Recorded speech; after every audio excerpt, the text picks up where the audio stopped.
Whoops. All right, Indonesia, south side of Nias.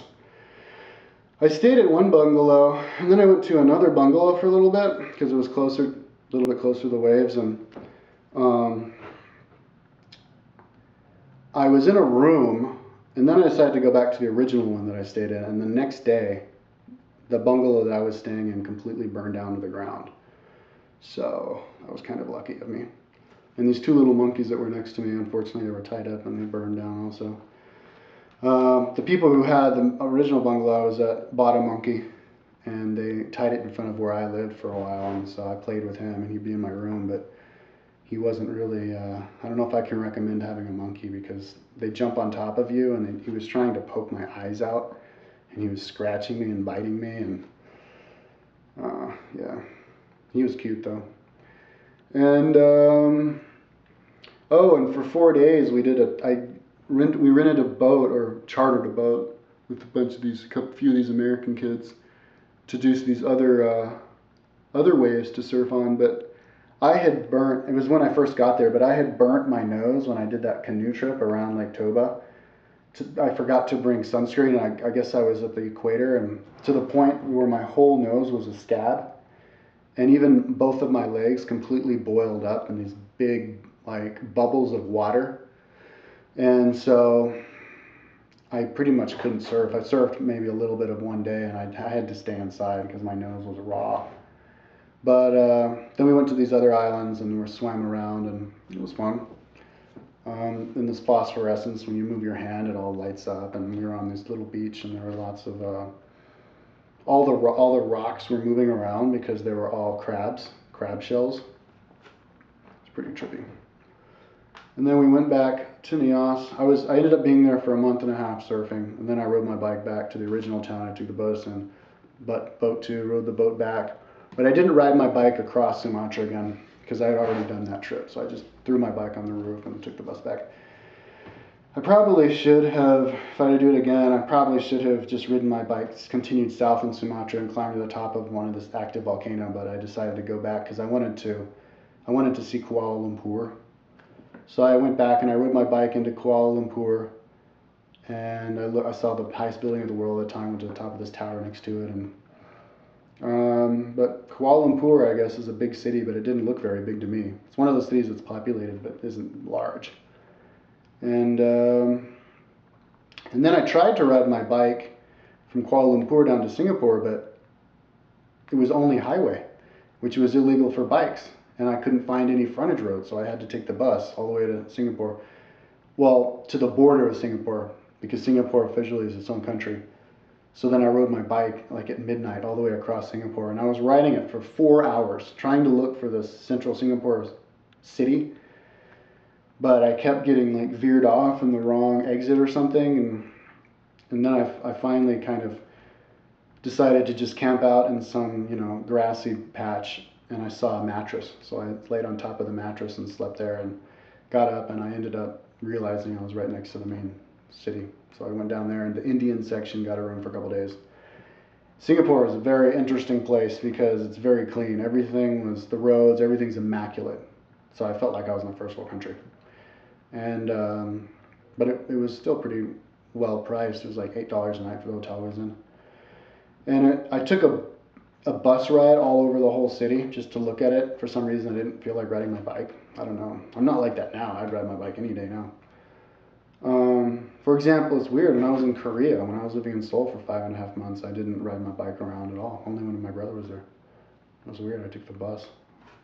Can't explain why. Definitely wouldn't do that now. But anyways, then I did a tour of the southern part. There's this, I guess, where all the old military installation was. And some interesting, I can't remember what it was, but I did a tour there.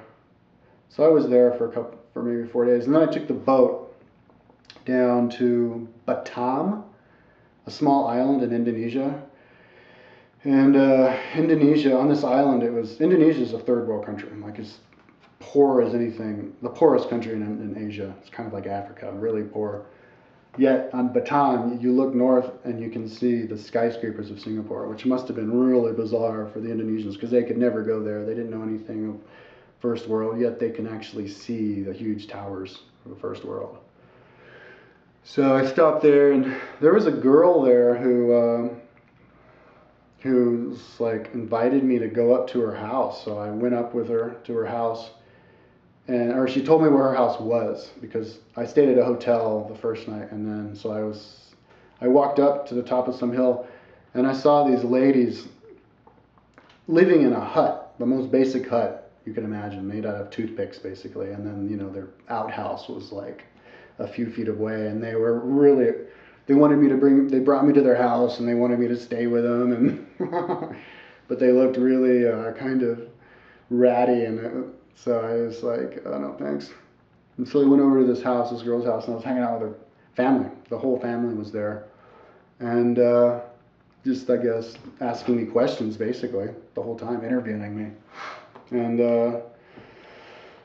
then they said, where are you going to stay? And I said, well, here, because I thought that's what she said. And they're like, oh, no, you can't stay here. And I said, oh, okay, well, I guess I'll go back to my hotel. And they said, oh, wait, actually, you can stay in the office. So I stayed in the office. And then I went down, I rode my bike around the town. That's kind of what I like to do, just to check out the landscape. For me, traveling is seeing landscape. And so that's why it's great to travel with a bike. And then I took a boat, which was a whole day's ride, down to Java, to Sumatra, to Jakarta. And I got myself a bed. And the boats they have, they're huge boats, like Titanic-sized boats. Maybe not that big, but and it was only like $3 for a whole day's journey, that was like hundreds of miles. And I had a bed, and all these beds lined up in one big room.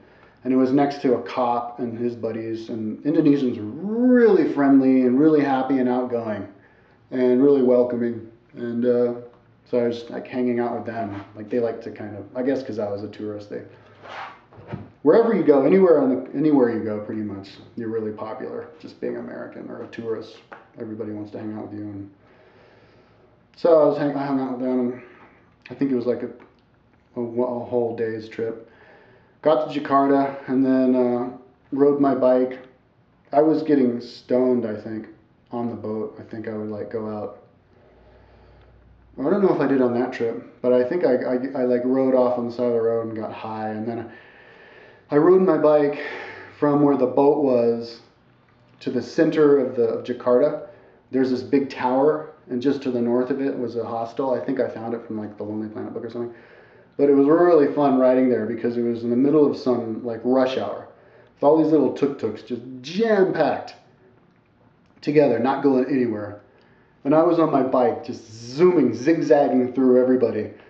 And I was kind of like in this zone where sometimes you get when you bike touring for a really long time where you and the bike are one.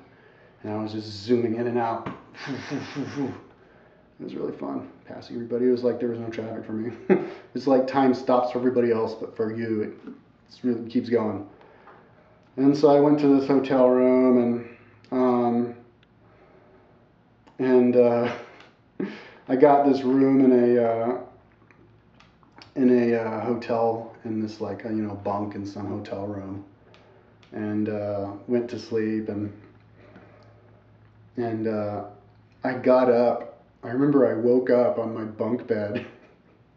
I was dreaming, and I wake up, and I'm in this like room, and for some reason I was completely naked, and my sheets were completely off of me. And there was this guy like over there like going through his stuff. And I was like, oh my God, Jesus. And anyways, I rode my bike around Jakarta. I did the tour of the tower, and they have some really weird like